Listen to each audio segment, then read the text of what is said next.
নমস্কার, নিউজ 18 বাংলা ডিজিটালে আপনাদের স্বাগত জানাচ্ছি। আপনাদের সঙ্গে রয়েছে আমি জুনেলা। অত্যন্ত মর্মান্তিক একটি পথ দুর্ঘটনার খবর আপনাদের জানাবো। শ্রীলঙ্কায় ভয়াবহ দুর্ঘটনা, চাকা পিছলে খাদে গিয়ে পড়ল একটি যাত্রীবাহী বাস। অত্যন্ত মর্মান্তিক খবর, কারণ এই ঘটনায় মৃত্যু হয়েছে 15 জন তীর্থযাত্রীর। আপনাদের জানিয়ে রাখি, আহতের সংখ্যা প্রায় 30। পুলিশ ইতিমধ্যে ঘটনা তদন্ত শুরু করে দিয়েছে। আর রবিবার দিন ভোরের দিকেই রাজধানী কলম্বো থেকে প্রায় 86 মাইল পূর্ব মধ্য শ্রীলঙ্কায় একটি পাহাড়ি এলাকার কাছে কোটমাল শহরের কাছে এই দুর্ঘটনা ঘটেছে, এমনটাই পুলিশ সূত্রে খবর পাওয়া যাচ্ছে। আপনাদের জানিয়ে রাখি যে পুলিশের মুখপাত্র বুদ্ধিকা মানাথুঙ্গা তিনি জানিয়েছেন যে 21 জন মারা গিয়েছেন এবং আরও 35 জন এই মুহূর্তে হাসপাতালে চিকিৎসাধীন রয়েছেন।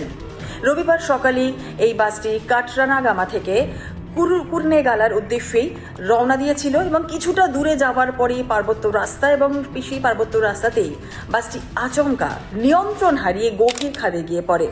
চালকের ভুল নাকি পুরো বিষয়টা তো অবশ্যই তদন্ত করে দেখা হবে, কিন্তু বিকট একটি শব্দ শোনা যায়। ঘটনাস্থলে ছুটে আসেন আশপাশের বাসিন্দারা, জানা গিয়েছে, এবং তারাও কিন্তু প্রথমে উদ্ধার কাজে হাত লাগান।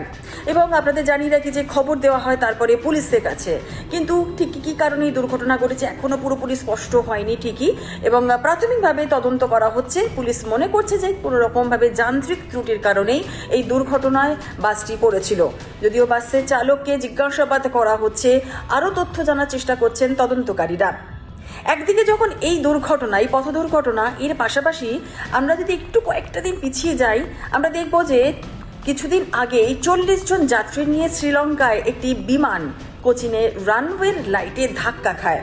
আপনাদের জানিয়ে রাখি যে সেই খবর রবিবার দিন জানা গিয়েছিল। 240 জন যাত্রী নিয়ে শ্রীলঙ্কান এয়ারলাইন্স একটি বিমান কোচিন বিমানবন্দরে অবতরণের সময় বিপরীত বাতাসে আটকে যাওয়ার পর রানওয়ে লাইটে ধাক্কা খায়, এবং জানিয়ে রাখি যে সৌভাগ্যবশত সেই দুর্ঘটনা কিন্তু এড়ানো গিয়েছিল। হতাহতের বা আহতের কোনো রকম খবর পাওয়া যায়নি।